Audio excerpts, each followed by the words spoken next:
আজকে এমনটা ভালো নেই, ভীষণ খারাপ, ভালো লাগতেছে না। এত কষ্ট করার পর যেভাবে হবে আসলে ভাবতেই পারিনি। টানা 2 দিন বৃষ্টি ছিল, এত বৃষ্টিতে হাঁস মুরগি পোষা অনেক কষ্টের ব্যাপার। আসলে বৃষ্টির সময় হাঁস মুরগি পোষা অনেক কষ্ট। আসসালামু আলাইকুম, সবাই কেমন আছেন? আশা করি যে যেখান থেকে আমার ভিডিও দেখছেন সবাই ভালো আছেন। আলহামদুলিল্লাহ, আপনাদের ভালোবাসায় আল্লাহর অশেষ রহমতে আমিও ভালো আছি। তা বন্ধুরা, আমার হাঁস মুরগি ছাড়া হয়ে গেছে, তাদেরকে খাবার দেওয়া হয়ে গেছে। তারপর চলে আসলাম আপনাদের সাথে একটু শেয়ার করতে। অনেক কষ্ট করে আমি এই প্রথম জীবনে হাঁস মুরগি পুষতেছি। এর আগে আসলে কখনো পুষবো যে এরকম কোনো পরিস্থিতি ছিল না। নিজের কোনো ঘর বাড়ি বা কোনো জায়গায় ছিল না যে হাঁস মুরগি পুষবো। যাই হোক, এইবার হচ্ছে এই যে প্রথম হাঁস মুরগি পালন করতেছি, পুষতেছি। বন্ধুরা, এই যে বৃষ্টি 2 দিন অনেক বৃষ্টি হয়েছে, একেবারে সারাদিন টিপ টিপ করে পড়ছে, আবার থামলো, মানে একবারে মেঘলা ছিল, কোনো কিছু শুকানো যায়নি, এরকম অবস্থা। খোপের ভিতরেও কেমন যেন একটা ভিজে ভিজা ভাব হয়ে গেছে।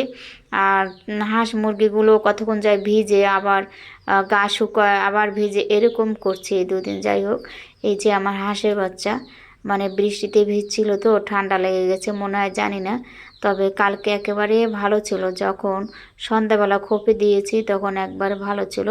সকালবেলা উঠে দেখি, যখন খোপ ছাড়ছি, মানে হাঁস মুরগি ছাড়ার পরে ও দেখি উকি দিয়ে যে এটা মরে গেছে। একেবারে সুস্থ ছিল, জানি না হয়তো ঠান্ডা লেগেছে, মরে গেছে। আসলে অনেক কষ্ট করি ওদেরকে পালি আমি, অনেক খাবার দেওয়া লাগে।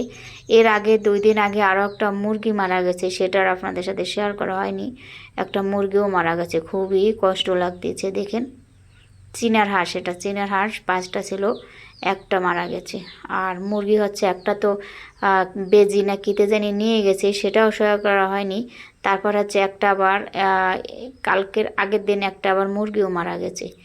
এই হচ্ছে, এত কষ্ট করার পরও হাঁস মুরগিগুলো এভাবে মারা যাচ্ছে।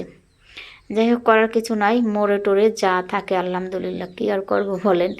যাই হোক, আর এখন হচ্ছে এই যে আমার ছোট মুরগির বাচ্চাগুলো শেয়ার করছিলাম আপনাদের সাথে, এগুলো কিন্তু এখন থেকে বাহির করা হয়নি। এখানে এই খোপের উপরে ওদেরকে আটকে রাখি, এখানে খাবার দেওয়া হয়, সব কিছু এখানেই ওদের। এখন এই হচ্ছে 2 দিন যে বৃষ্টি হয়েছে, 2 দিন বৃষ্টিতে না ওরা একেবারে কীরকম যেন হয়ে গেছে, গায়েটা একবার ময়লা ভরাই ফেলছে মনে হচ্ছে জানি। তো এখন চিন্তা করলাম আজকে একটু রোদ আছে হালকা, মানে মেঘও আছে হালকা, একটু রোদও আছে, এরকম ওঠানামা করে রোদ। যাই হোক, তারপরও ভাবলাম বৃষ্টি যখন নেই, এদেরকে আজকে বাহিরে ছেড়ে দেবো, তা না হলে এই মুরগির বাচ্চাগুলো ঠান্ডায় মরে যাবে। বৃষ্টি হচ্ছে তো এখান তো বাহিরে ঠান্ডা লাগে, এরাও মারা যাবে। তাই চিন্তা করছি এদেরকে আগে ছেড়ে দিই, যা ভাগ্যে আছে তাই হবে। এদেরকে আজকে বাইরে ছেড়ে দেবো, ঘোরাফেরা করলে মুরগিগুলো ভালো থাকবে।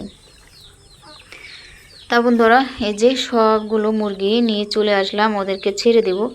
আর ছাড়ার পরে ওরা যে খুশি হয়েছে, কারণ হচ্ছে ওরা যখন নিয়ে আসছি নেয়ার পর থেকেই আটকায়, এখন পর্যন্ত ওরা ছাড়া পায়নি। কীভাবে ছাড়বো, ওদের তো মা নেই, সেজন্য ছাড়াও হয়নি। যাই হোক, আজকে হচ্ছে ছেড়ে দিলাম ওদেরকে।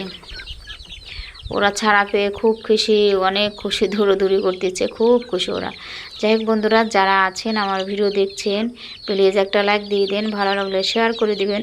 যারা নতুন বন্ধুরা আসছেন, আমার ভিডিও দেখে যদি ভালো লেগে যায় চ্যানেলটি সাবস্ক্রাইব করে আমার পাশে থাকবেন, আমাকে সাপোর্ট করবেন। সবাই সুন্দর সুন্দর কমেন্টস করবেন। বন্ধুরা, মুরগির বাচ্চাগুলো দেখেন দৌড়োদৌড়ি করতেছে, চলে গেছে। আর এই যে সবগুলো এক জায়গায় আছে, জড়ো হয়ে আছে এক জায়গায় থাকতেছে। আর এখানে বন্ধুরা হচ্ছে 18টা মুরগির বাচ্চা আছে, 19টা ছিল, একটা মারা গেছে। এখান থেকেও একটা বাচ্চা মারা গেছে। এখন হচ্ছে 18টা বাচ্চা আছে। আর মোরগটা চলে আসছে ওদেরকে দেখতে, যে এ আবার কোত্থেকে আসলো, এসে তাকেই দেখে আবার চলে গেছে, ওদেরকে কিছু বলেনি। আমি তো মনে করছিলাম যে ওদেরকে ঠোকর দেবে মনে হয়। যাই হোক, ও চলে গেছে। আর এখানে বন্ধুরা মুরগির বাচ্চাগুলো একেবারে ছাইরে চলে গেছে। আর এখানে একটু ফাঁকা আছে, যদি এই ফাঁকা দিয়ে ওই পাশে চলে যায় তো ওরা কিভাবে আসবে, তাই চিন্তা করলাম যে ফাঁকাটা একটু বন্ধ করে দেওয়া যাক, বন্ধ করে দিলে ওরা যেতে পারবে না। যাই হোক, মুরগির বাচ্চাগুলো আগে থেকে একটু বড় হয়েছে, ওরা এখন থাকতে পারবে। আরও হাঁস মুরগি আছে, এরা ঘোরাফেরা করে, ওদের সাথে সাথে ওরাও থাকবে। তা বন্ধুরা যাই হোক, সবাই সাথে থাকেন। হাঁস মুরগি দেখালাম, আর কি করব বলেন, কি ভিডিও বানাবো। যাই হোক, হাঁস মুরগি ছেড়ে টেড়ে তারপর বন্ধুরা এই যে ছুটে চললাম বাজারে। আমার বিড়ালের একটু মাছ নেই। কালকে কালকে খাওয়া হয়েছে, আজকে দুইটা না তিনটা মাছ এরকম আছে, তাছাড়া কোনো মাছ নেই। আর বৃষ্টির জন্য এই দুদিন তো যেতে পারিনি বাজারে। তা বন্ধুরা এই যে এখন চললাম বাজারে। কি করব, সবই কাজ একার করতে হয়, কেউ করার মতন কেউ লোক নেই। যাই হোক, বাজারে যাচ্ছি বিড়ালের মাছ আনার জন্য, সাথে থাকেন সবাই। তা বন্ধুরা 2 দিন বৃষ্টিতে দেখেন একটু কাদা কাদা হয়ে গেছে, আবার এখান থেকে ভ্যান যায় তো সেই জন্যই কাদাটা একটু হয়েছে। তবে বালি মাটি তো আবার শুকনাও আছে, শক্ত আছে, পায়ে লাগে না। যাই হোক বন্ধুরা, বাজার থেকে চলে আসলাম, সাথে থাকেন সবাই। কিনে আসছি সেটা আপনাদের সাথে একটু শেয়ার করা যাক, সবাই সাথে থাকেন। তবে বেশি কিছু আনি নেই বন্ধুরা,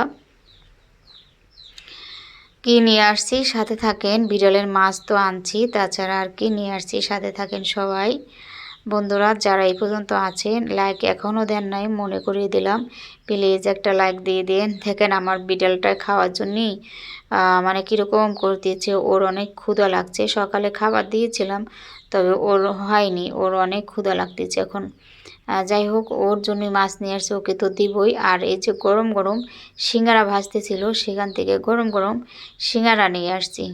তা বন্ধুরা এই যে এখানে হচ্ছে ডায়াপার আবদুল্লার জন্য বলছিলাম তোর জিনিস নিয়ে ধর।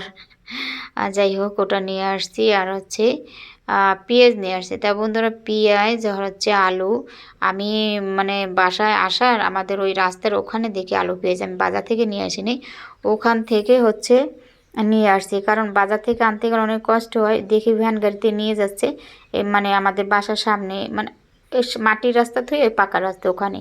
তো চিন্তা করলাম যখন বেজে গেছে পথে নিয়ে যাই, তাই নিয়ে আসলাম। আলু পেঁয়াজ নিয়ে আসছি, বাজার থেকে নিয়ে আসছি শুধু মাছ, আবদুল্লার প্যাম্পাস, আর হচ্ছে হলুদ, আর ড্রাগন ফল, আর হচ্ছে বিস্কিট, এইগুলো নিয়ে আসছি। আর বিড়াল মাছ খাওয়ার জন্য পাগল হয়ে গেছে, ওর জন্যই খয়রা মাছ নিয়ে আসছি 2 কেজি। এই মাছগুলোই খায় বন্ধুরা, এগুলোও খায়, তেলাপিয়া মাঝে মাঝে খায়, মাঝে মাঝে আর খায় না। আর হচ্ছে যেগুলো নলা মাছ আছে না, রুই মাছের বাচ্চা ছোট ছোট, ওই মাছগুলো খুব ভালো খায়। কিন্তু ওগুলো বাসায় বসে রাখছিলাম, কিন্তু ওই লোকটা আর মাছ নিয়ে আসে না। যাই হোক, এখন এই মাছ কাটাকুটি করতে হবে, আর দুপুরে রান্না করতে হবে। তা বন্ধুরা আজ পর্যন্ত, সবাই ভালো থাকেন, আল্লাহ হাফেজ।